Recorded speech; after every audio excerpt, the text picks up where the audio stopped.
Listo, vamos a empezar con nuestra tercera sesión.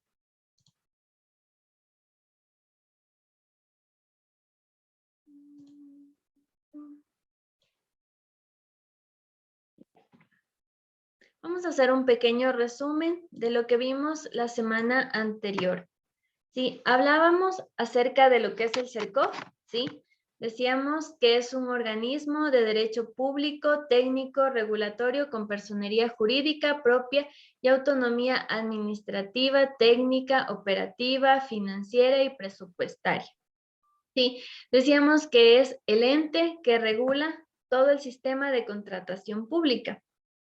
Decíamos que una de las atribuciones que tenía el CERCOF es el de desarrollar y administrar el sistema oficial de contratación pública del Ecuador, así como establecer políticas, condiciones de uso de la información y de las herramientas electrónicas del sistema, ¿sí?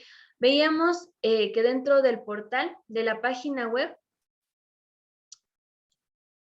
había herramientas que están al alcance de la ciudadanía, ya seamos proveedores o instituciones o entidades que realizan contratación pública. Dentro de eso veíamos su página web, el portal de compras públicas o también conocido como el SOCE. Veíamos la herramienta necesidad de ínfimas cuantías, el chat en línea, los módulos de capacitación y la biblioteca. Otro de los temas que vimos también la semana anterior es la pirámide de Kelsen, ¿sí? Que decíamos que es una sencilla representación gráfica de los principios de jerarquía de la normativa de un sistema jurídico, ¿sí? Hablábamos sobre la normativa de nuestro país, decíamos que la Constitución es la norma suprema y que prevalece sobre cualquier otro ordenamiento. ¿Sí? De acuerdo a lo que nos establece el artículo 424 y 425 de la Constitución. Veíamos también cuáles son los actores principales de la contratación pública. Veíamos que eran primero las entidades, que son las personas jurídicas que aplican de manera obligatoria tanto la Ley Orgánica del Sistema Nacional de Contratación Pública como su reglamento y demás normativa legal vigente. Decíamos también que estaban los proveedores, que pueden ser personas naturales o jurídicas, nacionales o extranjeras, que estén habilitadas en el Registro Único de Proveedores, RUP. Y finalmente hablábamos del CERCOF, que como ya lo habíamos mencionado, es el Sistema Nacional de Contratación Pública, que es la entidad que regula todo el tema de la contratación. Empezamos a ver un poco sobre las normas comunes, ¿sí? Que aplica para todo tipo de procesos de contratación. Y decíamos que existen 3 fases, ¿sí? Que hoy vamos a revisarlas un poco más detalladas. Decíamos que tenemos la fase preparatoria, ¿sí? Que son todos los actos realizados antes de la convocatoria. La fase precontractual, que son los actos realizados desde la convocatoria hasta la adjudicación o declaratoria de desierto de un proceso. Y la fase contractual, que son todos los actos realizados luego de suscrito el contrato o la orden de compra. ¿Sí? No sé si hasta ahí tenemos alguna duda, alguna pregunta.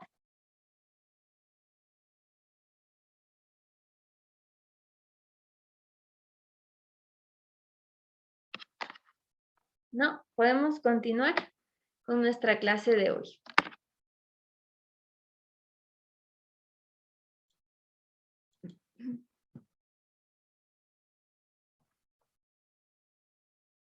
Listo. Dentro de la fase preparatoria, veíamos que uno de los puntos que necesitamos conocer es el Plan Anual de Contrataciones, ¿sí? Este plan debe ser aprobado por todas las instituciones del Estado hasta el 15 de enero de cada año, ¿sí? Este plan puede ser reformado, ¿sí? Las veces que sea necesario, debe tener una resolución motivada y esta resolución debe ser publicada en el portal de compras públicas, ¿sí? La reforma es realizada o autorizada por la máxima autoridad o su delegado. Hay excepciones para no realizar estas reformas o modificaciones, y es cuando realizamos procesos de ínfima cuantía, de emergencia o contratos de orden societario, ¿sí? Es decir, que por ejemplo, si dentro del año yo tengo la necesidad de hacer un proceso de ínfima cuantía, perdón, que no estaba contemplado desde el inicio o no estaba planificado, no es necesario que se reforme el PAC, o conocido también como el Plan Anual de Contrataciones. Pero para todos los otros procesos sí se necesita reformar para que estos procesos aparezcan dentro del portal de compras públicas, ¿sí? En el PAC o Plan Anual de Contrataciones se refleja el presupuesto estimado para adquirir o contratar ya sea bienes, obras, servicios. Además, detalla cuáles son los procesos de contratación, ¿sí? Si va a ser ínfima cuantía, si va a ser una subasta inversa, un catálogo electrónico, un régimen especial, etcétera. Todo eso se detalla en el PAC. Además, también detalla una descripción pequeña del objeto de contratación, ¿sí? Donde explico de qué se va a tratar la contratación que yo he planificado.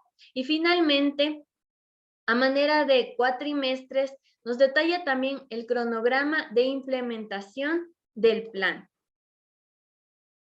Aquí yo les he puesto un pequeño ejemplo, ¿sí? De cómo se puede ver en el sistema el Plan Anual de Contrataciones, ¿sí? O conocido también como PAC.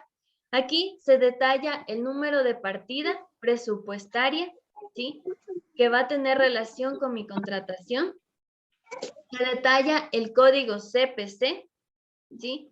Que esto está también dado de acuerdo al listado que genera el CERCOV, el tipo de compra, si es bien o servicio, el tipo de régimen, si es común, si manejo fondos del Banco Internacional de Desarrollo, el tipo de presupuesto, ¿sí?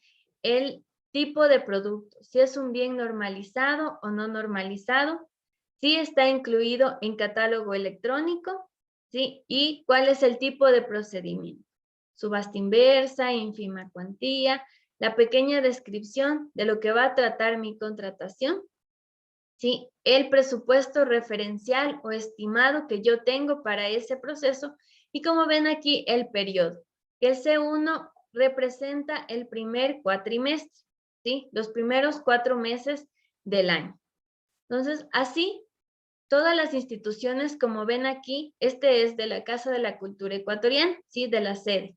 Entonces, aquí nosotros, igual como proveedores, podemos ingresar dentro del SOCE a revisar estos planes, ¿sí? Para saber qué tipo de procesos van a realizar las instituciones. Como les decía, estos pueden ser reformados de acuerdo a la necesidad de la institución y con una resolución motivada que también es publicada. No sé si hasta ahí tenemos alguna pregunta.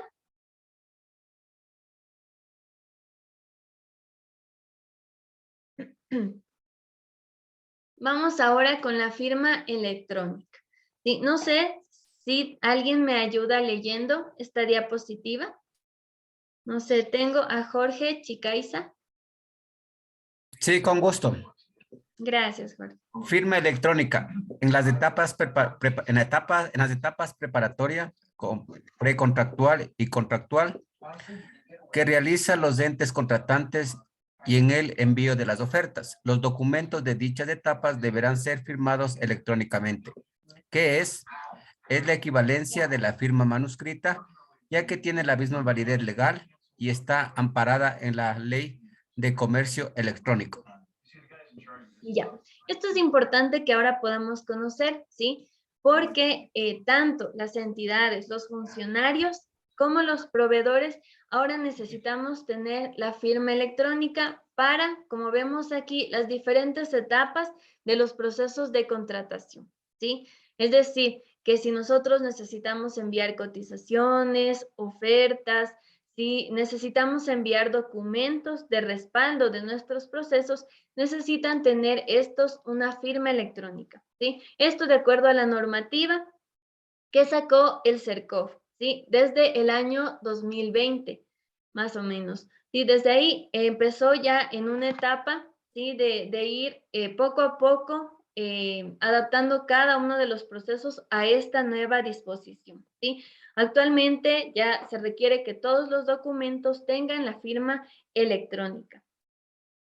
Entonces, si todavía usted no ha podido obtenerla y desea participar como proveedor del Estado, le invito a que también pueda hacer uso de esta nueva herramienta que también la ha desarrollado el Ministerio de Telecomunicaciones. Aquí podemos ver el logo, ¿sí? De la aplicación de la firma electrónica, ¿sí? Esta se llama Firma S.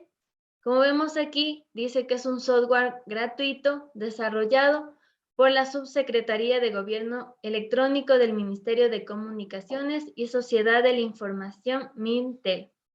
¿Y para qué sirve? Para firmar documentos a través de certificados digitales, verificar la información de documentos firmados electrónicamente y validar los certificados digitales.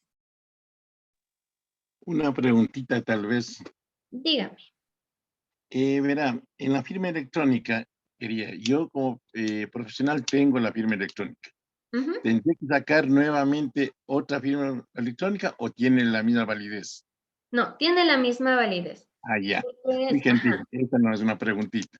Muy no se gentil, preocupe. gracias. Ya, sí. Como vemos aquí, esta es una de las pantallas que nos genera la aplicación, ¿sí? Aquí nosotros podemos firmar los documentos que estén en archivo PDF. Vemos acá las pestañitas, dice verificar documento. Podemos verificar si un documento que tiene firma electrónica es una firma correcta, es una firma válida, ¿sí? Porque a veces lo que suelen hacer es copiar una firma electrónica y colocar en un documento. Pero a través de esta aplicación lo que se hace aún es verificar que la firma sea original, ¿sí? Tengo una manito levantada de DJ. Buenas tardes. Buenas tardes.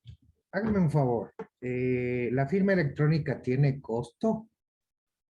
Sí, tiene costo. En archivo, existen dos modalidades, en archivo y en token que le dan un dispositivo, ¿sí? El de archivo más o menos le cuesta $30 y le dura 2 años. El de token creo que está por los 50, no recuerdo bien, pero sí tienen un costo. Otra pregunta. Yo tengo el token como importador, ¿ya? Ujú. No está activado, me parece que unos 2 años. Desde la Ya, pandemia no se ha hecho importaciones. ¿Ese me sirve también para firma electrónica en concursos? sí, tendríamos que actualizarle. Ajá. Así es. Ir, ajá, al registro civil o ahora también existen en instituciones, empresas privadas que nos ayudan en eso, ¿no? En la generación de estas firmas electrónicas. Sí, yo tengo una firma electrónica de una empresa privada. Ujú, eh, Funciona igual, ¿no es cierto? Porque el sí. token que yo tengo es un token antiguo. ¿Eso no tiene nada que ver o sí? En eso no les sabría decir.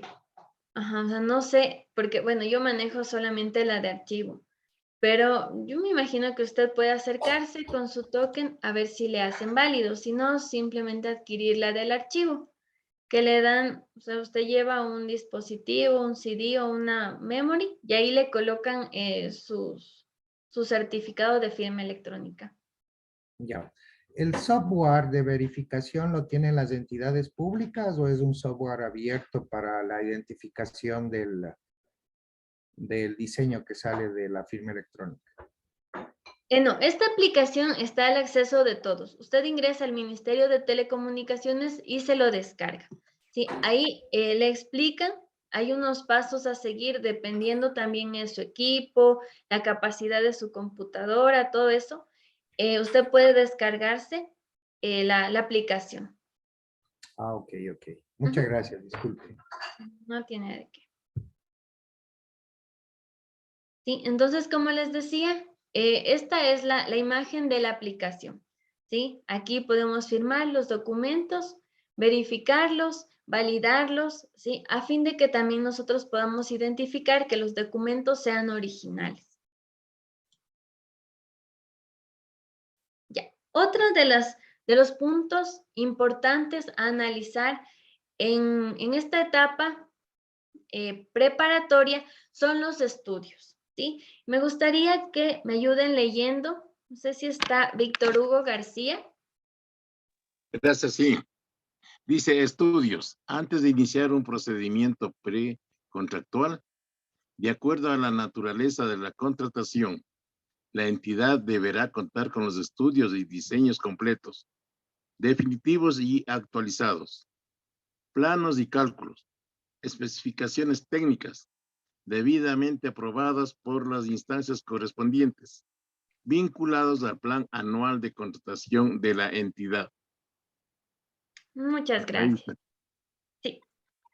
Los diseños y estudios deben incluir las condiciones previas a la aprobación o inicio de un proceso contractual, ¿sí? Hablábamos de que la etapa contractual es cuando nosotros ya tenemos un contrato, ¿no es cierto? Cuando ya tenemos adjudicado el procedimiento a un proveedor.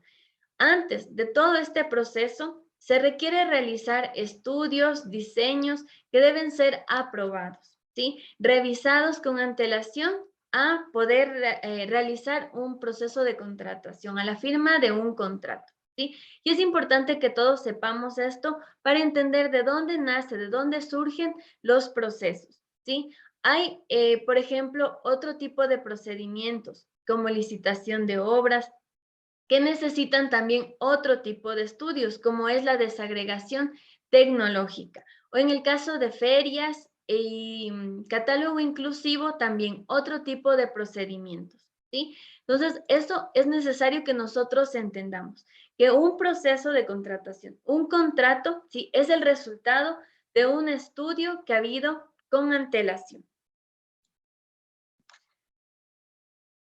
Para estos estudios, nosotros determinamos cuál es el presupuesto referencial, ¿sí? No sé si me puede ayudar leyendo. No sé quién más está. José Vera.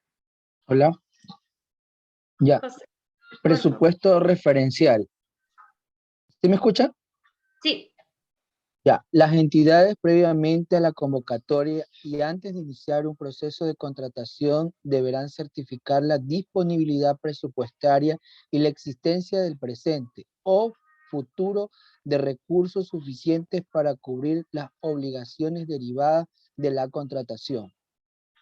ya, muy bien. Como dice ahí, ¿no es cierto? Antes de empezar un proceso de contratación, debe haber la certificación sobre la disponibilidad presupuestaria, ¿sí? Es decir, que existan los fondos para poder cumplir con ese contrato, ¿sí? Es una exigencia que nos hace la normativa y es algo que también se incluyen dentro de los procesos de contratación en la etapa preparatoria, ¿sí? Dentro de los estudios, nosotros hacemos lo que se denomina el presupuesto referencial, ¿sí? Es decir, contamos con una certificación de disponibilidad que va de acuerdo también a la información que veíamos en el PAC, ¿sí? En el Plan Anual de Contrataciones.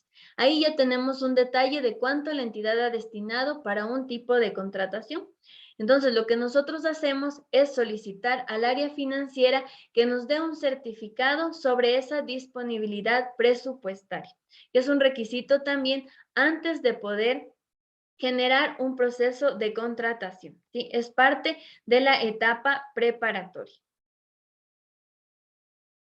En el presupuesto referencial o en esta certificación que si se puede, sí, ahora, bueno, ya se la genera a través de medios electrónicos también, pero hay sistemas que todavía no permiten la firma electrónica, entonces se generan con medios físicos.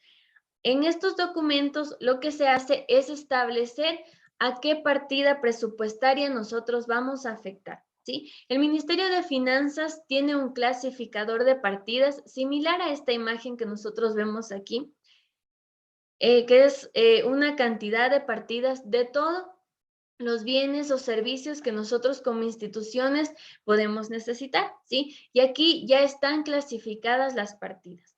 Entonces, nosotros lo que hacemos como instituciones es considerar esta tabla, esta matriz que ya está establecida para poder determinar, ¿sí? ¿Cuál de nuestros procesos entra en cada una de estas partidas? Y eso es algo que se incluye también dentro de la certificación de disponibilidad presupuestaria.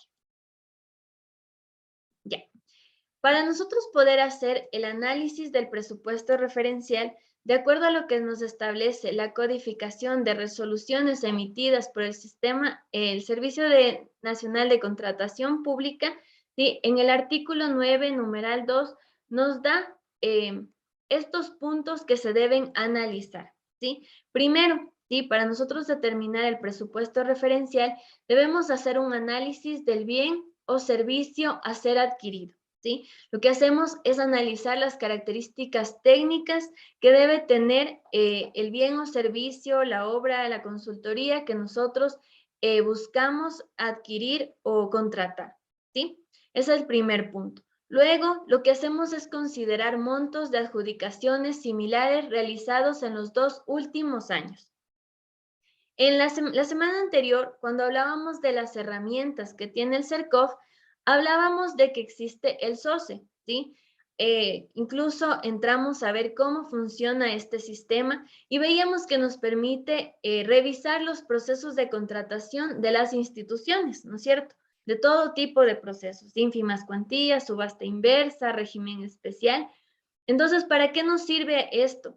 Porque en el estudio, para nosotros poder determinar nuestro presupuesto referencial, tenemos que ir a revisar esos procesos de otras instituciones e incluso de la misma institución. Por ejemplo, si hoy quiero yo hacer una contratación de artistas, para poder determinar mi presupuesto referencial, lo que hago es comparar con otras instituciones, ¿sí? Entonces, ingreso al SOCE y reviso procesos relacionados a la contratación de artistas de otras instituciones, los dos que se realizaron en los 2 últimos años, ¿sí? A fin de verificar sobre todo los precios, ¿sí? ¿Por qué? Porque voy a hacer un estudio de mercado, ¿sí? Yo a través de este estudio de mercado determino cuál va a ser mi presupuesto referencial, ¿sí? Entonces yo comienzo a revisar estos procesos de contratación, ¿sí? Veo si son similares, si tienen características similares a las mías y comparo con mi proceso, ¿sí? Incluso si yo el año anterior, dentro de la misma institución, por ejemplo, como Núcleo Pichincha, realizamos una contratación de artistas, ¿sí? Entonces yo también tengo que revisar esos procesos a fin de determinar si cumple las mismas características de lo que hoy yo estoy pidiendo, ¿sí? A fin de comparar los precios, ¿sí?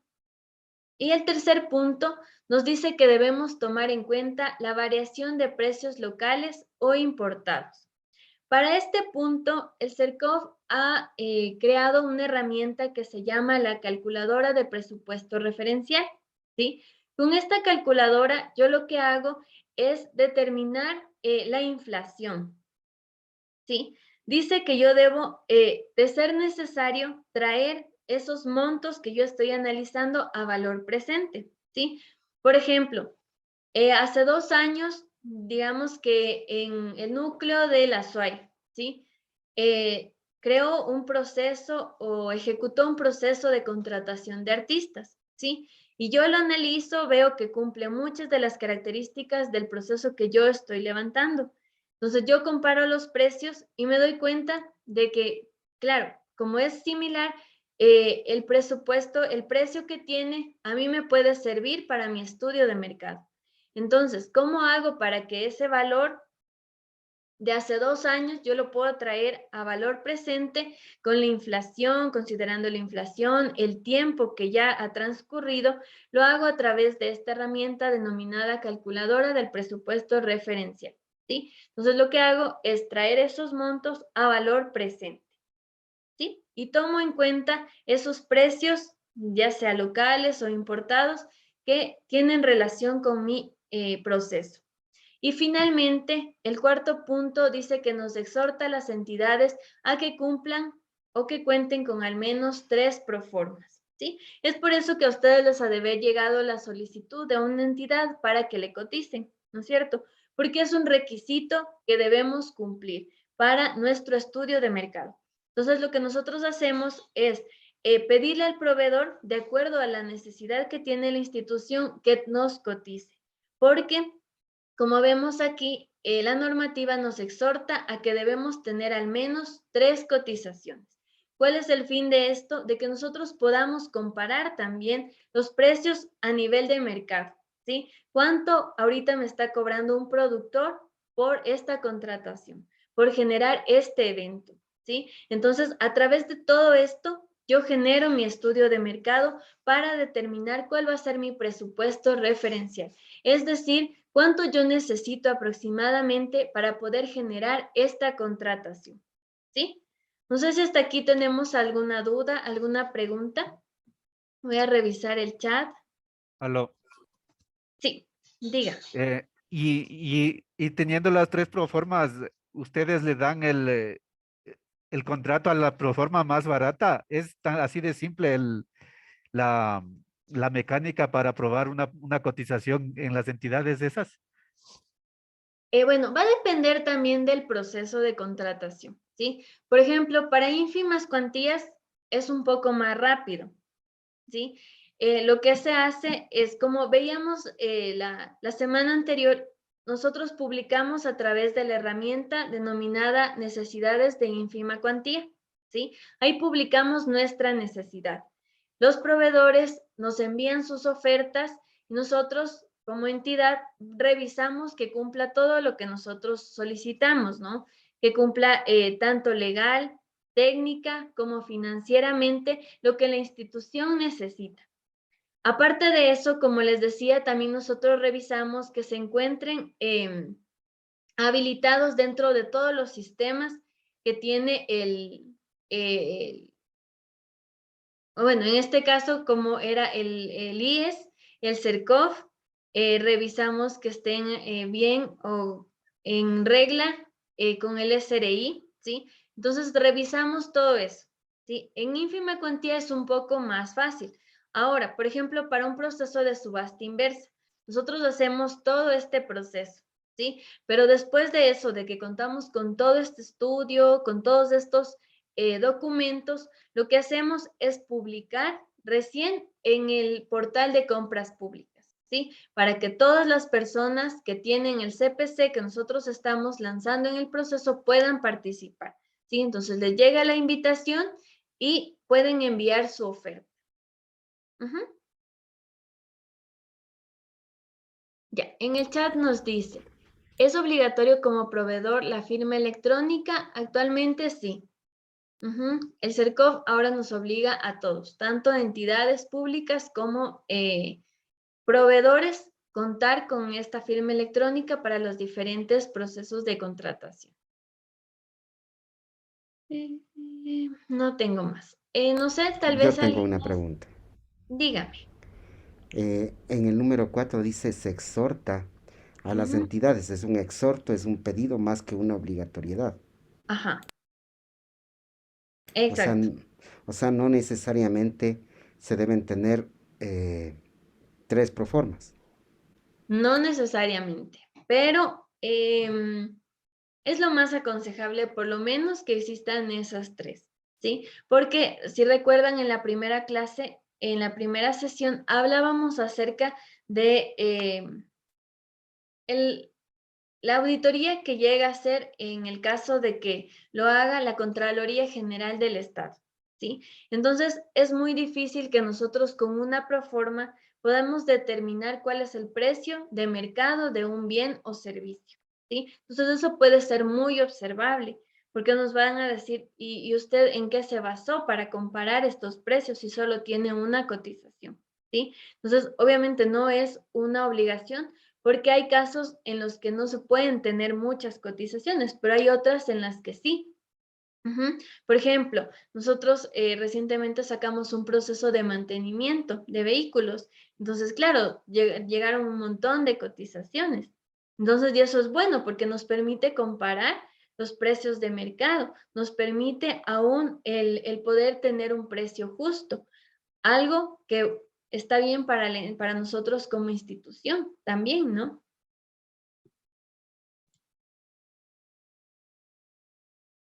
¿Alguien más? No sé. Tengo una pregunta en el chat. Dice, tengo firma electrónica que adquirí en el Consejo de la Judicatura. ¿Tiene validez para el CERCOV? Sí. La firma electrónica nosotros la sacamos como personas naturales, ¿sí? O, bueno, como entidad, ¿sí? Que la saca el responsable, el representante legal, ¿sí? Pero la sacamos no como funcionarios de una determinada institución, sino como una persona natural. ¿Sí? Entonces nos sirve en cualquier lugar que nosotros estemos laborando, si somos funcionarios, si somos proveedores, si tiene la misma validez de nuestra firma física. Ujú. No sé, ¿alguien más tal vez alguna pregunta? Disculpa, al principio tú diste unos artículos donde podíamos encontrarlos. ¿Sobre qué? Sobre el primero, creo que era el análisis del bien, del servicio. Empezaste ahí con unos artículos que no alcancé a anotar. No sé sobre qué sería. Ay, perdón. Déjenme revisarle. Vuelvo, ¿será de aquí? No, era justo en esta, justo en la última. La última era que tú empezaste, ¿Aquí? en esta, sí, ahí nos dijiste que podíamos. Ah, sí. Esto se encuentra en la codificación. Sí. Ajá. Yo no sé si ya pudieron ver en el Drive, yo solicité que les suban unos documentos.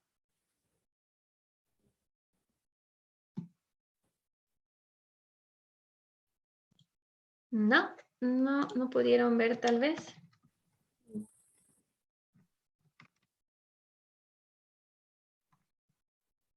Ya, bueno, yo ya les pedí que me ayuden colocando en el Drive, pero bueno, el documento se llama Codificación de las resoluciones del Sistema Nacional de Contratación Pública. Sí, No hay, es un no hay nada. documento grande, ¿perdón? No se encuentra nada, no se encuentra nada en el driver. Si no, no está. A ver, déjenme.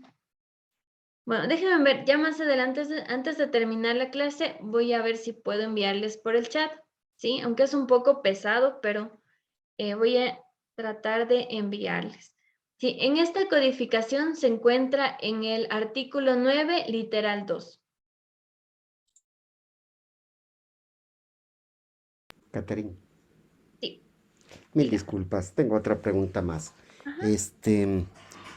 Usted al principio exhibió una página, me parece que era del SOCE, donde se podía revisar el plan anual de contrataciones de una entidad. Ujú. Me ingresé al SOCE y no encontré la opción. ¿Cómo puedo llegar allá? Y ya, permítame, voy a compartirle ya.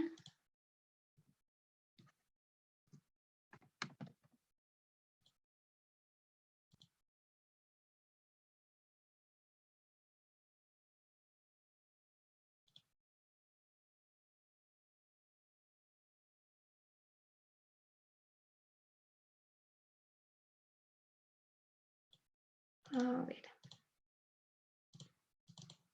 Ya, ahí pueden ver mi pantalla. Sí, Ya, aquí, herramientas adicionales. Dice plan de compras de entidades contratantes. ¿Sí? ya. Ingresamos aquí y aquí buscamos por entidad.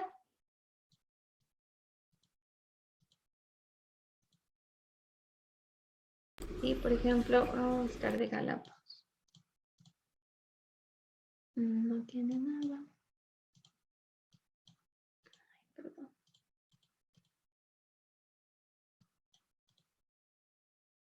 Vamos a ver de Tungurahua. Ya, ahí podemos ver que se despliega todo lo que tienen para este año. ¿Sí? Aquí está para el año 2022. ¿Sí? Vemos aquí. Usted ingresó en entidad contratante porque eso no alcancé a ver. No, a ver, voy a regresar.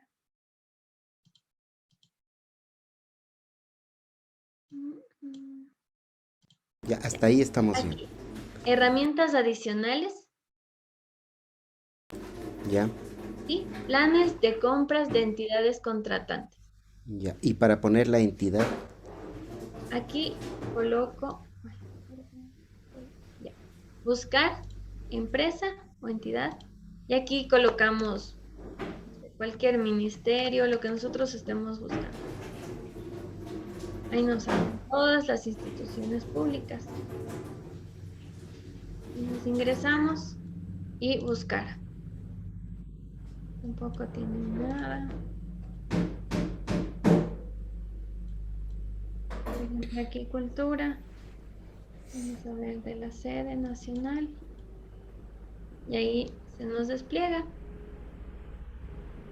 ¿Sí? Tenemos la partida, el CPC y el tipo de proceso. ¿Sí? Entonces aquí vemos, es importante ver el periodo, ¿no? Porque como les decía, tiene que hacerse dentro de este periodo. ¿Sí? C1 va de enero a abril. ¿Sí? El C2, mayo, junio, julio, agosto. ¿Sí? El C3, no, sí, son cuatrimestres. ¿Sí? Entonces va a haber del C1 al C3. muchísimas gracias. Ya.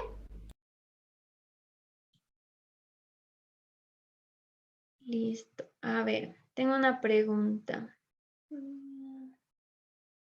El proveedor que envía la propuesta dice, puede ofertar con un costo menor a lo que cuesta la propuesta. Por ejemplo, el presupuesto de la institución para un área es de 30,000, pero oferta en 25,000 y gana. Y cuando gana puede pagar menos de lo que corresponde al pago de los artistas. Por ejemplo, un compañero de músico, el costo por su servicio es de 400 y el productor le paga 250 para compensar lo que perdió cuando ofertó en compras públicas. Ya, bueno, en ese caso es importante el que, bueno, como entidades contratantes se determine todo muy bien en los términos de referencia, así que ya vamos a ver más adelante qué es, ¿sí? O en las especificaciones técnicas, para evitar todo este tipo de cosas, ¿sí? Por ejemplo, actualmente nosotros en nuestros procesos para determinar los precios de los artistas nos estamos basando en un acuerdo del Ministerio de Trabajo, que ya determina cuál van a ser el precio que se le debe pagar a cada artista dependiendo de su rama. Entonces nosotros tratamos de basarnos en eso para que, claro, los artistas también puedan percibir un sueldo, un monto justo, ¿sí? Ahora, claro, o sea, todo eso debe estar determinado en los términos de referencia, ¿sí? Porque eso es la base para que tanto el proveedor como para que la entidad pueda ejecutar el contrato, ¿sí? Entonces, va a depender mucho de cómo esté establecido los términos de referencia para que se generen estas diferencias, ¿sí? Estos inconvenientes que nos detalla aquí. Otro dice, por favor, Catherine, envíelo por correo. Ya, me voy a copiar los correos para enviarle, ¿ya? Pero sí está escrito en los términos de referencia, el costo, pero al final el productor paga eso. Ya, igual, bueno, eso tendríamos que también revisar, ¿sí? Porque también los artistas pueden hablar con la entidad explicando eso, ¿sí? Porque muchas veces la entidad, pues, no hace como un seguimiento del pago de los artistas, ¿sí? Entonces, también es importante que nosotros podamos decirle, ¿no? A la institución lo que está pasando, a fin de que ellos también puedan tomar acciones o medidas en este tipo de procesos. Diego Hidalgo tiene su mano levantada. Sí, buenas noches. Tenía una pregunta. ¿Dónde puedo ver ese, o sea, como que referencial de los salarios dependiendo de la RAM? Ya, en Google usted puede poner acuerdo ministerial. ¿Ya? No recuerdo el número. Creo que es el 395.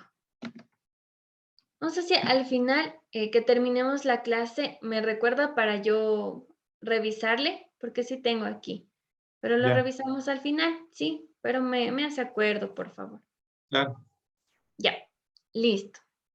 Vamos a continuar. Yo le busqué y sí es del 395. Sí, lo que no estoy segura es que si ese es el actualizado, el de este año. No sé si le salió 2022. No, me salió 2019. Ya, hay un actualizado. Bueno, que se actualizó de acuerdo al salario básico. Sí, bueno, yo les puedo enviar, no hay ningún problema, ¿sí? Voy a pedirles también que me ayuden subiendo al Drive. Yo no tengo acceso ahí, por eso no he podido colocarle, pero sí les pedí que les envíen. Pero ya les voy a solicitar de nuevo y les puedo incluir también esto para que lo puedan revisar. Bueno, seguimos. Ya. Otra de las cosas o de los puntos importantes que debemos nosotros saber también en el tema de la etapa preparatoria es cuándo genero unas especificaciones técnicas y cuándo un término de referencia, ¿sí? Como yo les había mencionado la semana anterior, para un proceso de contratación no solamente se considera el contrato como un documento habilitante, sino también todos estos documentos que se van generando, como veíamos los estudios, la certificación de disponibilidad presupuestaria, ¿sí? Y también lo que se denomina especificaciones técnicas o términos de referencia, ¿sí? No sé si me ayuda Darío Almache leyendo lo que son las especificaciones técnicas.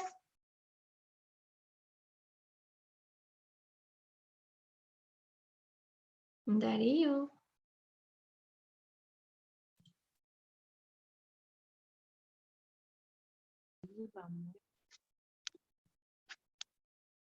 No, a ver, ¿quién más? Celia Ramos. A ver, especificaciones técnicas. Se entenderá como especificación técnica a las características fundamentales que deberán cumplir los bienes y rubros requeridos. Gracias, Celia. No sé si está también Napoleón, que me ayude leyendo lo que son términos de referencia.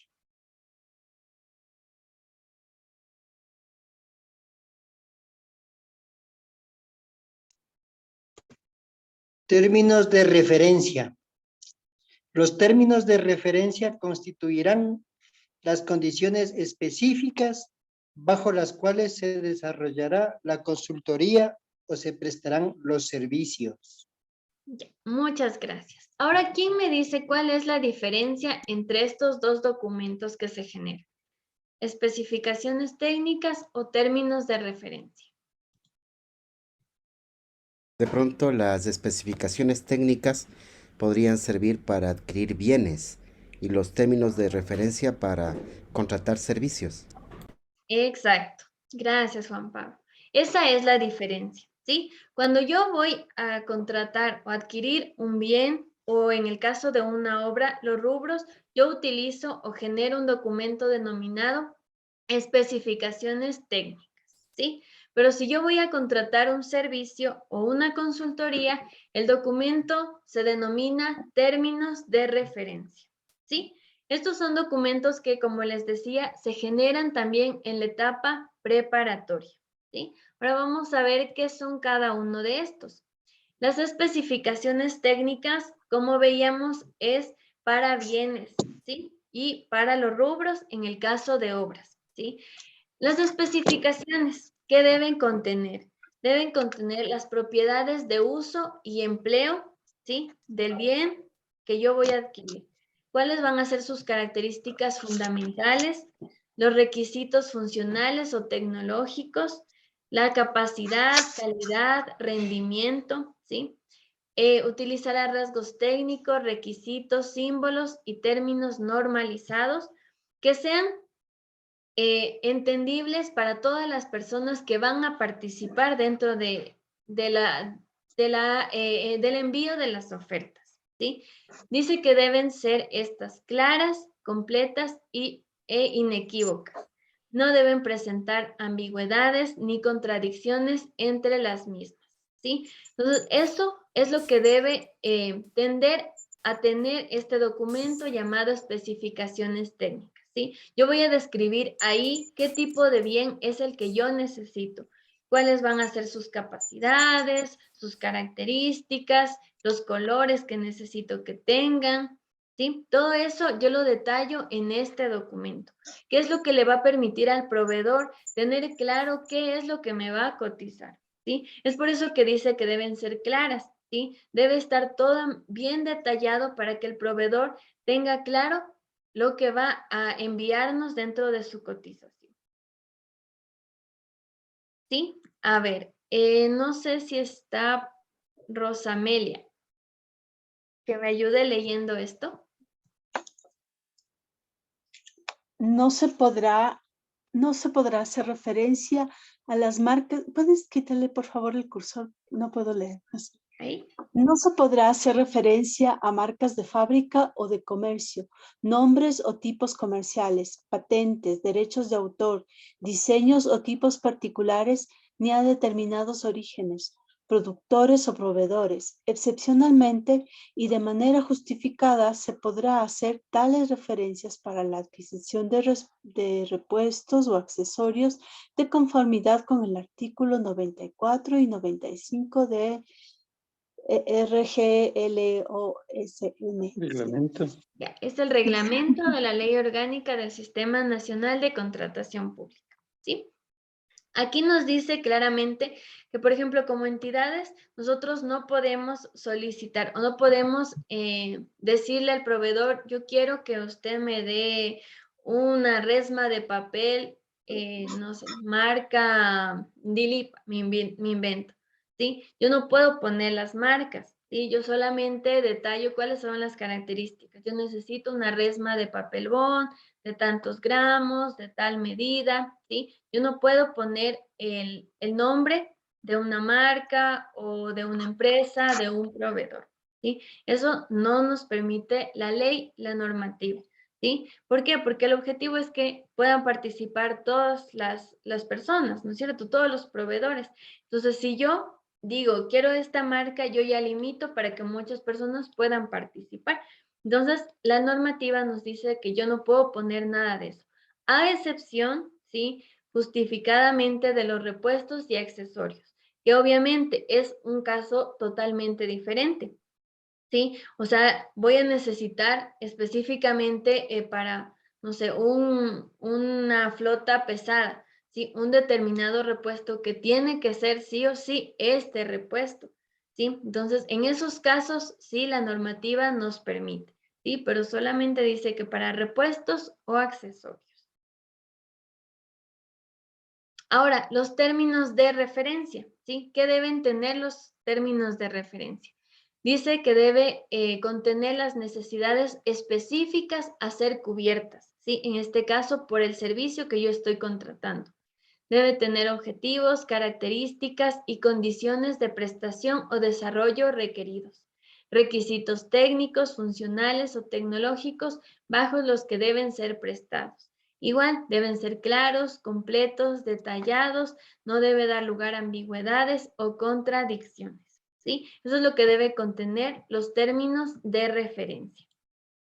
Además, la normativa nos indica que un término de referencia debe contener todos estos puntos de manera obligatoria, ¿sí? Que después pueda tener información adicional, lo puede hacer, pero por lo menos esto que nos detalla aquí, dice que debemos tener antecedentes, los objetivos, el alcance, la metodología de trabajo, la información que dispone la entidad, los productos o servicios esperados, el plazo de ejecución, el personal técnico, el equipo de trabajo y los recursos que yo necesito, la forma y condiciones de pago. ¿Sí? Estos son los requisitos mínimos que debo tener yo en los términos de referencia, ¿sí? Porque de esta manera yo puedo detallar, como les decía, esto va a ser la guía para que yo pueda desarrollar el proceso, el contrato de una manera correcta, porque aquí yo detallo todo lo que voy a necesitar para ese servicio, ¿sí? Yo aquí voy a detallar qué debe hacer el proveedor, qué debo hacer yo como institución, en qué nos comprometemos, cuáles van a ser nuestras responsabilidades, los tiempos que vamos a cumplir, ¿sí? Todo se detalla en los términos de referencia y está ordenado de esta manera para que podamos contar con toda esa información, ¿sí? Tengo unas preguntas, parece en el chat. No, ninguna. ¿Alguien, alguna pregunta? Y yo tengo una pregunta. Dígame. ¿Es una diapositiva antes o una página antes? A ver. ¿Ahí? En los términos de referencia, sí. A ver, condición. O sea, era en la que, por ejemplo, no se podía nombrar marcas ni nada, excepto cuando sean accesorios específicos o algo. Por ejemplo, sí, exactamente en eso. Ujú. Por ejemplo, cuando, por ejemplo, voy a hacer un evento y necesito específicamente un tipo de consola para poder hacer el sistema de amplificación. ¿Eso es posible? O sea, ¿podría poner ahí en ese, ahí o no? No, no, No, solo porque, o sea, especificaría sí, así. es entendible, ¿no? Hay muchas cosas que la ley tal vez no se ajusta a nuestras realidades, ¿sí? Pero eso no significa que yo me voy a saltar los procesos, ¿sí? Nos dice que solo podrá hacerse en el caso de repuestos o accesorios, ¿no es cierto? Entonces, lo que yo puedo hacer ahí es detallar las características de la consola que yo necesito, ¿sí? Sin necesidad de poner las marcas, los nombres de proveedores ni nada de eso, pero sí detallar cuáles son las características que yo necesito que tenga esa consola. Sí, y obviamente cuando la entidad ya recibe el servicio, el bien, lo que hace es verificar que cumpla con todo eso, ¿sí? Entonces es importante que si la entidad nos pide que cumpla estas características y yo oferto que tengo esto, entonces debo cumplir con eso, ¿sí? Porque después el administrador del contrato o de la orden de compra va a verificar que yo cumpla con lo que le estoy ofertando. Ujú. Muchas gracias. ¿Ya? Una pregunta al respecto podría ser. Dígame. Tenga la gentileza. Si yo estoy haciendo un proceso para el mantenimiento de instrumentos musicales y, por Ujú. ejemplo, necesito para cuerdas de guitarra unas cuerdas que sean la Bella 900p, ¿es posible poner debido a que es un accesorio? Claro, o sea, yo detallo mi instrumento, ¿sí? Lo que yo no puedo detallar es la marca de la cuerda que yo necesito. Ya, muchas Sí, gracias. pero yo sí, por ejemplo, si yo necesito hacer el mantenimiento de los vehículos, yo detallo qué tipo de vehículo tengo, porque si el proveedor también va a tener idea de lo que me va a cotizar, sí, o sea, yo no le puedo poner de los vehículos y dejarle así abierto, no, no. O sea, yo como entidad sí detallo que necesito para esta guitarra, sí, porque ya es un bien que yo tengo, pero lo que yo no puedo es pedirle que me entregue como él le decía, la cuerda en esta marca, ¿sí? No sé, bueno, no sé mucho de marcas de instrumentos, pero, o sea, me refiero a eso, al bien que yo voy a recibir, no al que yo tengo como entidad. Ujú. Tengo la manito levantada de DJ. Gracias. Una pregunta. ¿Y si soy único proveedor? ¿Cómo Ya. procede ahí? Ajá, bueno, ya vamos a ir viendo también cuáles son los tipos de procesos de contratación, pero hay un tipo de proceso para proveedores únicos, ¿sí? En ese caso, obviamente, también hay que justificar que es un proveedor único, ¿no? Con un certificado, un aval, que también debe entregarlo a la entidad para que pueda hacer por este tipo de contratación, que es un régimen especial.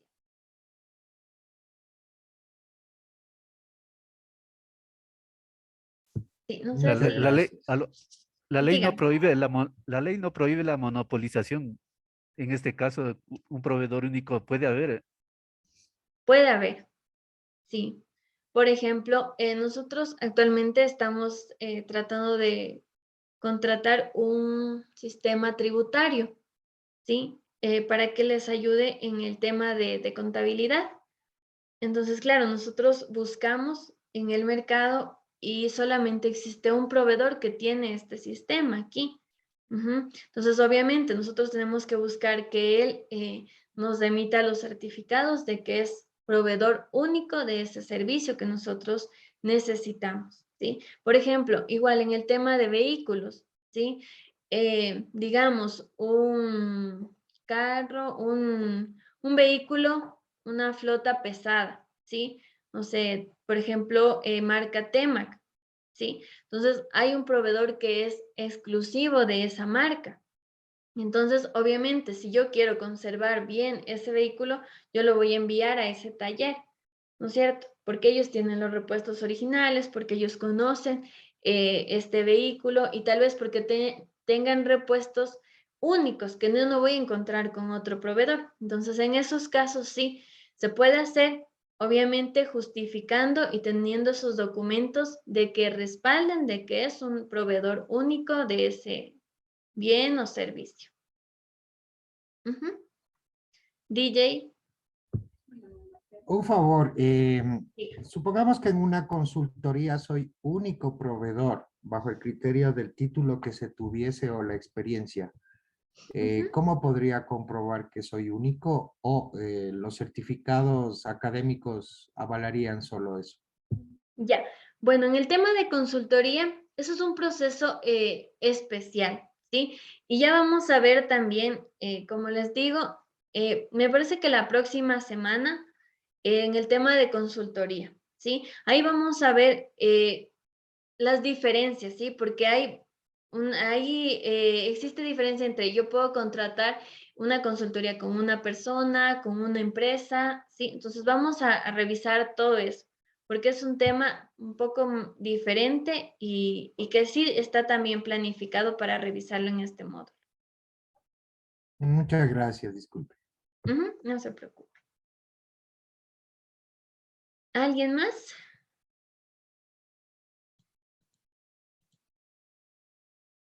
Ya, para terminar con la sesión de hoy, vamos a ver cuáles son los horarios de operación, ¿sí? No sé si me ayuda leyendo. A ver, ¿quién está? Carlos Naranjo, Sí, claro, por supuesto. por favor. Horarios de operación. Deberán realizarlas exclusivamente entre el primero y último día hábil de labores de la semana. Es decir, no se tomarán en cuenta los fines de semana y días feriados. La entidad contratante deberá publicar el procedimiento de contratación únicamente entre las 8 hasta las 20 horas, a excepción del último día hábil de la semana, en cuyo caso se podrá publicar únicamente entre las 8 hasta las 13 horas. Ya. Igual, esto es lo que nos establece la normativa, ¿sí? Los horarios en que se puede operar en el tema de contratación pública, ¿sí? Nos dice que debe ser solamente de lunes a viernes, ¿sí? O sea, que si tal vez, por ejemplo, se tenía que cumplir con una entrega y me cae el fin de semana, ¿sí? Entonces esos días no cuentan para el establecerle una multa, ¿no es cierto? O sea, no me tenía que entregar el sábado. ¿Por qué no? Porque la ley nos dice que solamente se trabaja de lunes a viernes, ¿sí? Entonces se debe coordinar, obviamente, ¿sí?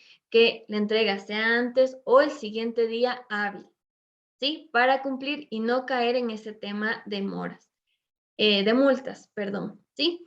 En el caso, hay instituciones que por su naturaleza, por ejemplo, el CNE, que ellos sí pueden tener, pero eso ya son excepciones, ¿sí? Que pueden laborar los fines de semana o feriados, pero las demás instituciones no, deben acogerse a eso. Y también nos dice que igual para el tema de publicaciones en el portal, en el SOCE, yo tengo desde las 8 de la mañana hasta las 8 de la noche, ¿sí? De lunes a jueves. Y el último día hábil, es decir, el viernes, únicamente se puede publicar de 8 a 1, ¿sí? Ese es el proceso y eso es también lo que nos norma el CERCO, ¿sí? Para que nosotros podamos hacer nuestras publicaciones. Eso tenemos todo por el día de hoy. No sé si alguien tiene alguna pregunta. Buenas noches. ¿Podría darle yo un comunicado? Yo tengo un recado de Mauro, es también panelista, de Mauro Tipán.